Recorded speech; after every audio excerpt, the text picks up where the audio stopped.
Interview Expert est aujourd'hui sur un terrain de motocross terre en compagnie de Christian Yves. Messieurs, bonjour. Bonjour. Alors, comment se passe effectivement cet entraînement sur de la terre? Super. Ouais, poussiéreux, mais super. Ouais.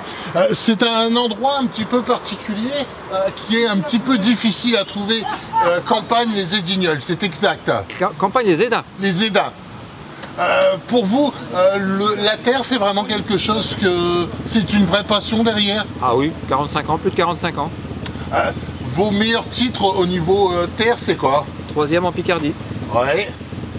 Moi, non, j'ai pas de titre. Donc, le plaisir avant tout. Ouais, mais j'ai fait pendant 10 ans du sable, donc... Ouais. Qu'est-ce qu'on retient effectivement après 10 ans de sable? Bah... Quand on tombe, c'est pas pareil. Ouais. On apprécie beaucoup plus le sable que la terre, c'est quoi? C'est un peu plus mou. Ouais. C'est plus onctueux. Et au niveau du pilotage, on apprécie effectivement plus la terre, le sable, les conditions de virage ou quoi que ce soit? Ça n'a rien à voir, c'est bien de toucher aux deux, quoi. Ouais. C'est deux pilotages entièrement différents. Ouais. Et deux réglages de moto entièrement différents, parce que justement on parlait de réglage moto. Ouais. On n'arrive pas avec une moto réglée sable sur un terrain de terre, ça sert à...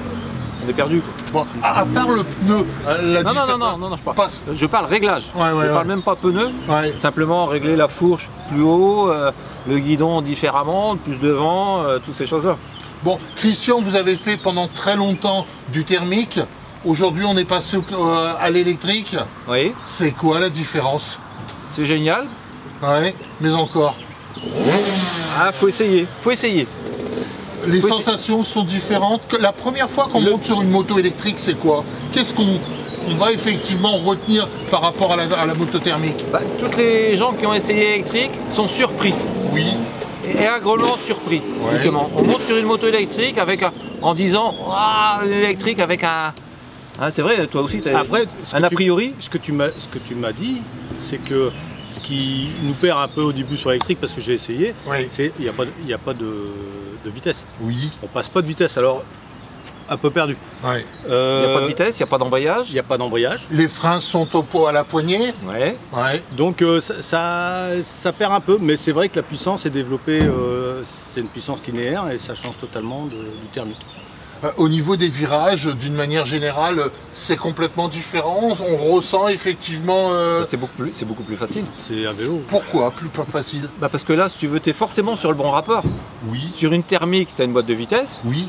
Alors quand tu connais pas bien le circuit, est-ce que tu as rétrogradé assez ou quoi que ce soit? Oui. Là, tu n'as pas besoin de rétrograder. Tu as coupé la poignée, tu veux ressortir, tu accélères, ça repart à la même puissance que si tu n'étais pas sur le bon rapport.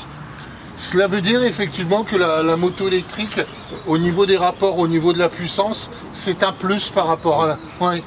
Incontestablement, ouais. Mais bon, le problème aujourd'hui peut-être c'est la longévité sur un parcours d'une moto électrique. Celle-ci qui est à vos côtés, elle tient combien de temps? Ça dépend. Alors je vais faire une réponse de Normand. Oui. Ou de Picard, comme on veut. 20 compte, c'est simple, ça dépend déjà du poids du pilote. Oui. Si le pilote est un peu lourd comme moi, forcément la batterie dure moins longtemps, parce qu'on la sollicite plus, et ça dépend du circuit. Ici on a un circuit avec des montées, donc forcément dans la montée on tire sur le moteur, sur la batterie, donc on va user beaucoup plus vite la batterie. D'accord. Par contre un petit circuit, comme là par exemple le petit circuit pour les enfants, alors là on peut rouler pendant plus d'une heure sans user la batterie. L'intensité effectivement dès le départ, on la ressent par rapport à un moteur thermique? Déjà c'est différent parce qu'il y a plusieurs courbes, donc là on a juste un bouton appuyé, donc on met en E par exemple pour avoir économisé, donc là la moto est toute douce, c'est n'importe qui peut la conduire. Après on met en D, donc voilà c'est un peu plus, après on met en S, et là c'est une moto qui a des watts. D'accord, ok. Bon, la première chose qu'on va retenir effectivement sur une moto électrique par rapport à une moto thermique, c'est en dehors de la puissance, un pilotage différent. Oui, mais en plus, on peut vraiment s'appliquer sur le pilotage puisqu'on n'a que ça à penser. Oui. On n'a pas à s'occuper du régime moteur, on n'a pas à s'occuper de rétrograder, d'embrayer pour pas caler, enfin toutes ces choses-là. Oui. C'est vraiment la position sur la moto, toutes ces choses-là. Christian, le cas échéant, il y aurait 20 ans à la limite, il y aurait eu une moto électrique. Est-ce qu'aujourd'hui, vous seriez 100% électrique? Moi, je suis un ancien. Oui. Donc j'ai roulé il y a très longtemps avec des motos qui n'avaient pas de suspension, qui n'avaient pas de frein, qui n'avaient pas de tout ça. Ouais. J'ai suivi l'évolution, mais toutes les motos ont du charme. Là, bon, je roule avec un 250, aujourd'hui je roule avec un 254 temps. J'ai encore une 125 YZ de temps, mais je prends autant de plaisir avec mon 125 YZ de temps qu'avec ma 254 temps et avec l'électrique. Ouais. Tout est différent. Bon, est-ce que la moto électrique, c'est pas entre guillemets une moto d'entraînement et on garderait le cas échéant, pourquoi pas la moto thermique pour faire des compétitions? Non, on peut faire des courses de moto électrique. Ouais. Et c'est génial parce qu'en plus, ça fait pas de bruit. Oui. Ça fait pas de bruit. Donc entre pilotes, si on crie par exemple parce que on est bouchonné ou quoi que ce soit, on s'entend. Ouais. Que là, il y a plein d'avantages sur une électrique quand même. Hein. Votre moto électrique, au niveau de la recharge, c'est une batterie qu'on va enlever, qu'on peut effectivement remplacer, ou est-ce qu'elle reste uniquement fixée sur la moto et que le cas échéant, on vient remettre une connexion? Non, non, il y a Jacques qui est là justement, qui a une batterie d'avance. On peut avoir une batterie d'avance si on veut. Oui. Ou on peut la recharger, peu importe. Le démontage est assez facile. Oui. Oui. Quelques connexions. 2 connexions et puis la clé de contact. Bon, le cas échéant, si on revenait 10 ans ou 15 ans en arrière, vous repartiriez aujourd'hui sur la moto électrique plutôt que la moto thermique? Pas sûr. Moi j'aime bien tout, donc ouais. Je peux pas dire. Après la question est plutôt là, ils forment des jeunes sur l'électrique. Ces jeunes-là, dans 20 ans, on les retrouvera peut-être que en électrique.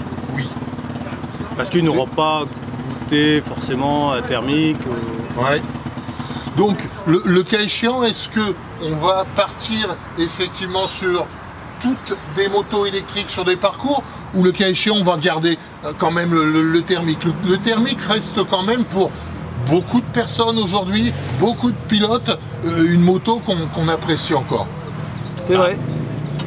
C'est vrai, mais par exemple, moi, fut un temps, c'était les 2 temps. Oui. Que les 2 temps, tout le monde avait des 2 temps. Ouais. Pas sauf toi qui avait. Oui, moi j'avais 4 temps. Enfin, bref. Mais tout le monde avait les 2 temps.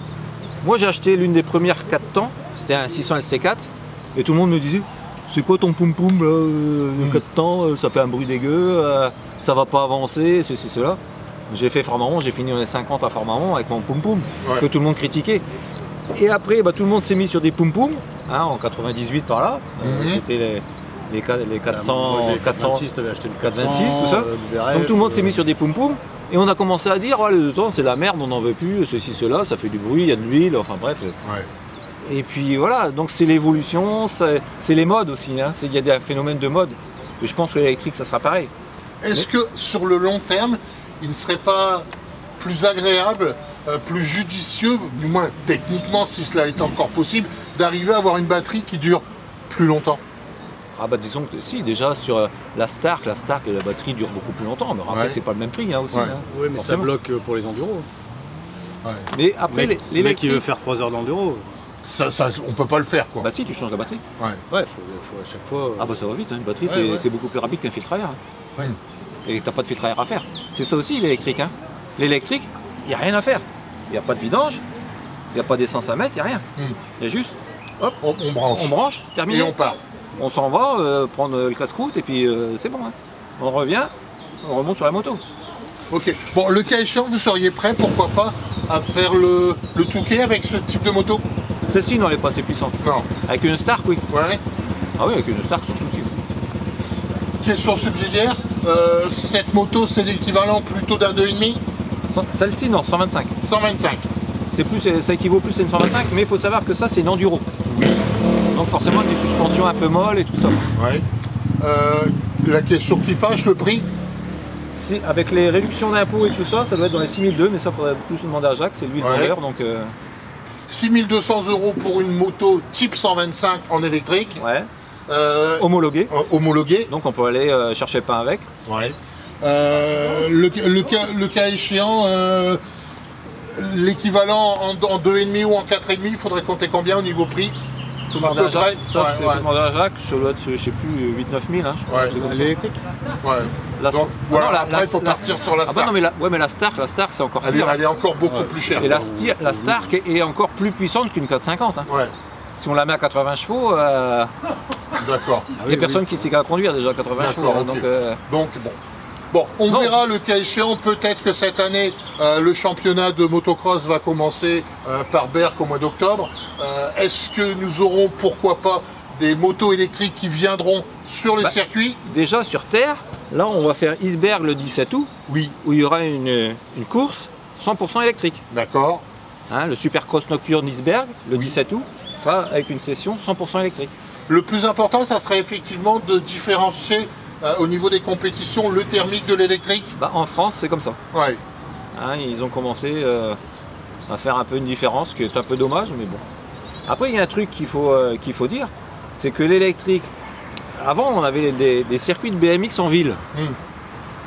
Ça gênait personne. Pourquoi pas demain remettre des circuits pour des motos électriques en ville, plutôt que de voir des jeunes voler des motos de cross et faire des wheelings et tout ça dans les rues et esquinter les gens. C'est une solution. Bon ben voilà, donc un premier avis, votre avis sur l'électrique? Vous l'avez essayé? Je suis pas fan, mais si, j'ai essayé. Ouais. Au niveau puissance, c'est agréable. J'ai pas l'habitude, j'ai pas eu l'occasion de rouler beaucoup avec. Après,